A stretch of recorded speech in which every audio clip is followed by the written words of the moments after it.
समीर, मला जाऊ द्या, नाहीतर आज या घरात कोणाचं तरी प्रेत पडेल. हे वाक्य सुमीच्या तोंडचे होते, पण तिचा आवाज भीतीने थरथरत होता. डोळ्यातून वाहणाऱ्या अश्रूंनी तिचा चेहरा पार भिजला होता. रात्रीचे 2 वाजले होते. बाहेर पावसाचा कडाका होता आणि सुमी हातात एक बॅग घेऊन घराच्या मुख्य दरवाजाकडे धावत होती. समीर सुन्न होऊन तिच्याकडे पाहत होता. 6 महिन्यांचा सुखाचा संसार एका रात्रीत असा उधळला जाईल असं त्याला स्वप्नातही वाटलं नव्हतं. समीर आणि सुमीचं लग्न होऊन 6 महिने झाले होते. सुमी इतकी समजूतदार होती की समीरच्या आईबाबांना वाटायचं की त्यांच्या घराचं नंदनवन झालंय. पण त्या रात्री जे घडलं त्याने सगळंच संपवलं. रात्रीचे 2 वाजले होते. समीरला तहान लागली होती म्हणून तो उठला, तर सुमी शेजारी नव्हती. त्याने हॉलमध्ये पाहिलं, किचनमध्ये पाहिलं, पण ती कुठेच नव्हती. अचानक त्याला बाल्कनीतून रडण्याचा आवाज आला. समीर तिथे गेला तर सुमी रडत रडत एका मोठ्या बॅगेत तिचे कपडे भरत होती. समीरने तिचा हात धरला. सुमी, काय होतंय? यावेळी कुठे चाललीस? सुमीचा चेहरा भीतीने पांढरा पडला होता.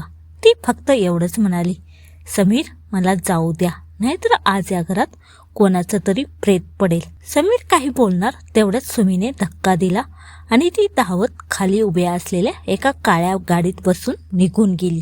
जाताना तिने उच्चारलेले शब्द समीरच्या कानात घुमत होते.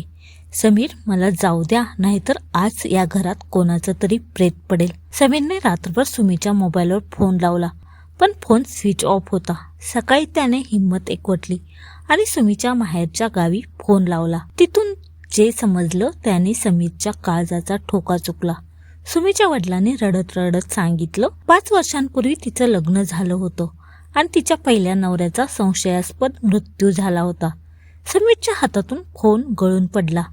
ज्या सुमीला मी इतके महिने ओळखत होतो ती हीच सुमी आहे का, असा प्रश्न त्याला पडला. त्याने सुमीच्या जुन्या कपाटाची पुन्हा झडती घ्यायला सुरुवात केली. कपड्यांच्या थराखाली त्याला एक छोटी पेनड्राईव्ह आणि एक डायरी सापडली. डायरी उघडताच समीरला काही तारखा दिसल्या. प्रत्येक तारखेच्या समोर एका व्यक्तीचं नाव होतं आणि पुढे पैसे दिले असं लिहिलं होतं. शेवटच्या पानावर मोठ्या अक्षरात लिहिलं होतं, इन्स्पेक्टर विजय चौहान हा माणूस मला जीवन सोडणार नाही. समीरला वाचवण्यासाठी मला हे करावंच लागेल. समीरने लगेच सोसायटीचं CCTV फुटेज चेक केलं. त्या काळ्या गाडीचा नंबर प्लेट अस्पष्ट होता, पण गाडी चालवणाऱ्या माणसाचा चेहरा थोडा दिसत होता. तो माणूस दुसरा कोणी नसून समीरचाच एक जुना मित्र रोहन होता. रोहन आणि सुमीचं काय कनेक्शन होतं? समीरने रोहनचा पत्ता शोधला आणि त्याच्या घरी पोचला. तिथे घर उघडच होतं. आत गेल्यावर समीरला दिसलं की संपूर्ण घरात सामान अस्ताव्यस्त पडलं होतं आणि भिंतीवर सुमीचे फोटो लावलेले होते, ज्यावर लाल शाईने क्रॉस मारलेला होता. अचानक समीरच्या पाठीमागून कोणीतरी आलो आणि त्याच्या डोक्यावर पिस्तूल ठेवलं. तो आवाज ओळखीचा होता. तो आवाज सुमीचा होता, पण सुमीच्या हातात पिस्तूल. ती रडत होती आणि ओरडत होती, समीर, इथून निघून जा, तुला माहित नाहीये तू कोणत्या विळख्यात अडकला आहेस. विजय चौहान तुला मारायला येतोय. सुमी खरंच गुन्हेगार होती की शिकार? रोहन तिच्यासोबत काय करत होता आणि इन्स्पेक्टर विजय चौहानचा या सगळ्यात काय संबंध?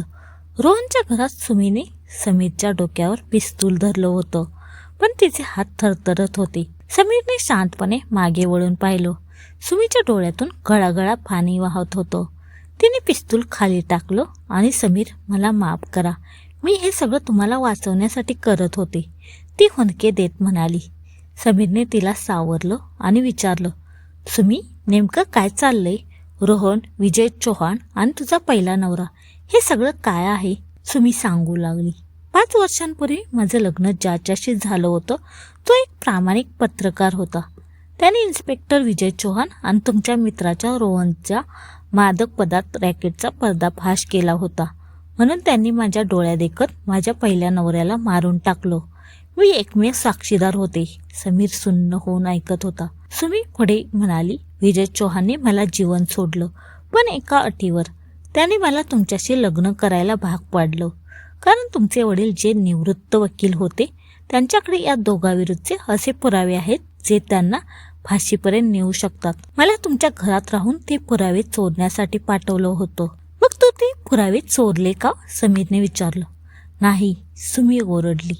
मी गेल्या 6 महिन्यात तुमच्यावर खरं प्रेम केलं. मी ते पुरावे शोधले, पण ते विजयला देण्याऐवजी मी ते सुरक्षित ठिकाणी लपवून ठेवले. काल रात्री विजयला हे समजलं आणि त्याने धमकी दिली की जर मी घर सोडून त्याच्याकडे आले नाही तर तो आज सकाळी तुमच्या संपूर्ण कुटुंबाला बॉम्बने उडवून देईल. म्हणून मी काल रात्री घर सोडलं. इतक्यात घराचा दरवाजा जोरात उघडला गेला. समोर इन्स्पेक्टर विजय चौहान आणि रोहन हातात बंदुका घेऊन उभे होते. खूप छान सुमी, तू सगळं सत्य सांगितलंस. आता तुम्हा दोघांना मारायला मला सोपं जाईल, विजय क्रूरपणे हसून म्हणाला. विजयने गोळी झाडण्यासाठी ट्रिगर दाबणार तितक्यात घराच्या खिडक्यांमधून आणि दरवाजातून पोलिसांचा मोठा ताफा आत शिरला. विजय आणि रोहनला पोलिसांनी घेरलं होतं. समीरच्या चेहऱ्यावर आता एक स्मितहास्य होतं. तुला काय वाटलं विजय, मी इतका मूर्ख आहे? समीर म्हणाला. सुमी जेव्हा काल रात्री घर सोडून गेली तेव्हा तिने गुपचूप माझ्या फोनवर तिचं लाईव्ह लोकेशन शेअर केलं होतं आणि मी येताना एकटा आलो नाही तर साताऱ्याच्या एसपींना सर्व पुराव्यांसह सोबत घेऊन आलोय. विजय चौहान आणि रोहनला बेड्या ठोकल्या गेल्या. सुमीचा पहिल्या नवऱ्याला अखेर 5 वर्षांनी न्याय मिळाला होता. सुमीने समीरच्या वडिलांकडील ते पुरावे पोलिसांच्या हवाले केले. काही दिवसानंतर समाज जो सुमीला पळून गेलेली म्हणत होता तोच समाज आता तिच्या धैर्याचं कौतुक करत होता. सुमीने आपल्या नवऱ्याच्या आणि सासरच्यांच्या जीवासाठी स्वतःचं आयुष्य पणाला लावलं होतं. समीरने सुमीचा हात धरला आणि म्हणाला, 6 महिन्यांपूर्वी आपण लग्न केलं होतं, पण आज खऱ्या अर्थाने आपला संसार सुरू झालाय. विश्वासाचा संसार.